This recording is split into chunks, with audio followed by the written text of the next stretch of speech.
Hi again YouTube, it's that one guy from Lit class, and this is just going to be a quick video to explain the difference between consonance, assonance, and alliteration, all of which are literary devices mostly used in poetry and music, and all of which concern repetition of certain kinds of sounds. Let's start with consonance.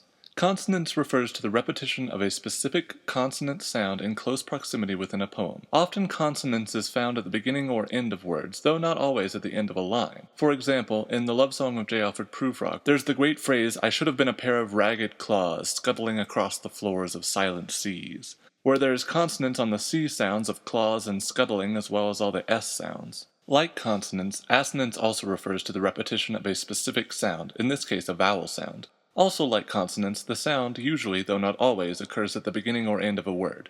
To give you an example of a poem with both consonance and assonance working at once, let's look at the second stanza of Robert Browning's A Toccata of Jalopies.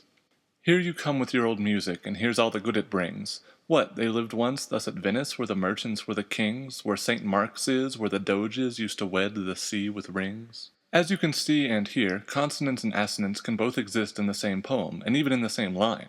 I haven't highlighted every possible example from the above stanza. See if you can find another example of both consonance and assonance, and then take out your favorite poem or your favorite song and see if you can find consonance and assonance there. Now it's important to note that most definitions of consonance and assonance have some caveat in there about how the sound has to be in close proximity to another sound, though few definitions tell you what close proximity is supposed to mean. Some sources say that the words need to be right next to each other, others say within the same line, and others still say that it varies depending on the relative strength of the repeated sound. If the sound is an important one in the work, the reader might pick up on the repetition even though it's stanzas apart.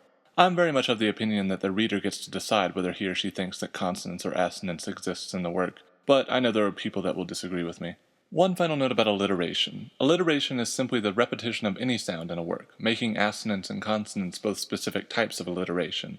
The thing that makes alliteration special is that it occurs only on the stressed syllables of words, where assonance and consonance can occur on a stressed or unstressed syllable. So in the example above, doges and wed are not alliterative because the D sound in wed is unstressed compared to the W sound. But to go back one further example, silent C's would be alliterative, because in that case both S sounds are stressed. Remember that alliteration and assonance and consonance can both be happening at once. The presence of one does not negate the presence of the other. I hope this video was helpful. Thanks for watching. Cheers.